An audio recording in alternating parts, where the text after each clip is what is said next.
அன்பான மக்களே, எல்லாரும் எப்படி இருக்கீங்க? நல்லா இருக்கீங்க அப்படிங்கிற ஒரு நம்பிக்கையில் இந்த வீடியோவை ஸ்டார்ட் பண்ணலாமா? மகாநதி ப்ரொமோ பார்த்தீங்களா? எல்லோரும் பார்த்துருப்பீங்க. நல்ல ப்ரொமோ, சூப்பர் ப்ரொமோ. இப்போ சாரதா வந்து அவங்க அத்தைக்கிட்ட சண்டை போடனே காவேரி வந்து ஃபீல் பண்ணிட்டு உட்காந்துருக்காங்க. நீங்களும் அப்படி இருந்துருவீங்களா அப்படின்னு விஜயை பார்த்து கேட்கலாமா காவேரி அப்படின்னு எனக்கு தோணுச்சு. அப்போ விஜய் என்ன சொன்னார் தெரியுமா? எல்லாரையும் ஒரே மாதிரி ஜட்ஜ் பண்ணாத காவேரி அப்படின்னு சொன்னார். கரெக்டான விஷயம். ஆனால் விஜய் அப்படி சொல்ல முடியாது இல்லைங்க. விஜய்கிட்ட அந்த கேள்வி கேட்கலாமா காவேரி? கேட்ட தப்பு தானே அப்படிங்கிற மாதிரி இருந்தது. சூப்பரில் செம்ம ப்ரொமோ.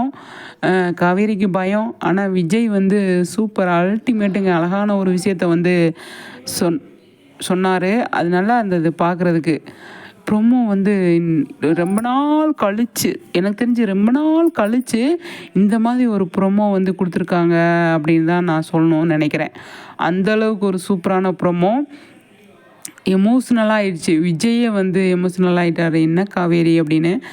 இது ஏன் அவங்க அப்பாவுக்கு இந்த மாதிரி இருக்குன்னு சொல்லி கொண்டு வந்தாங்கன்னு சொல்லி எனக்கு புரியலைங்க. அது கதை சும்மா அவங்க வந்து பொய் சொல்கிறாங்க அப்படின்ற மாதிரி கொண்டு வருவாங்கன்னு பார்த்தா நிஜமாகவே இருக்காங்கன்னு சொல்லி சொல்கிறாங்க. அந்த மாதிரி இவங்க யோசிக்க ஆரம்பிச்சிட்டாங்க. விஜயும் அதாவது காவேரி அவங்க ஃபேமிலி எல்லாம் உண்மையாக இருக்குமா தெரியலையே. எனக்குமே ஒரு சந்தேகமாக இருக்குது. அந்த மாதிரி இருந்தால் நல்லா இருக்குமா? நல்லா இருக்காது தானே அப்படின்னு எனக்கு தோணுது. ஆனால் இந்த ப்ரொமோவில் விஜய் தாங்க ஹைலைட்டு. விஜய் சூப்பர். அந்தளவுக்கு செம்மையாக வந்து பேசிட்டார் காவேரி கிட்ட. எல்லாரையும் ஒரே மாதிரி நினைக்காத காவேரி அப்படின்னு. நானுமே அதை தான் சொல்லணும்னு நினைக்கிறேன். விஜயை பார்த்து அந்த கேள்வியை கேட்கலாமா காவேரி அப்படின்னு தான் நான் வந்து கேட்கணுன்னு நினச்சேன். இருக்கட்டும், என்னமோ அவங்க மனசில் தோணுனதை கேட்டிருக்காங்க. அது ஒன்றும் தப்பு கிடையாது. நல்ல ப்ரொமோ. நாளைக்கு செம்ம சீன் இருக்குங்க.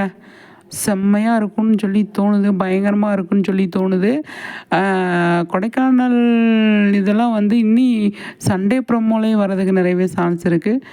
மண்டே நிறைய விஷயங்கள் இருக்குதுன்னு சொல்லி தான் நான் நினைக்கிறேன். ஏன்னா டாக்குமெண்ட்டு, அதாவது அக்ரிமெண்ட்டு போடுறது, பத்திரம், ரிஜிஸ்ட்ரேஷன்லாம் வந்து பண்ணிட்டு தான் அங்கேருந்து போகணுன்ற மாதிரி முடிவு பண்ணி வச்சுருக்காங்க.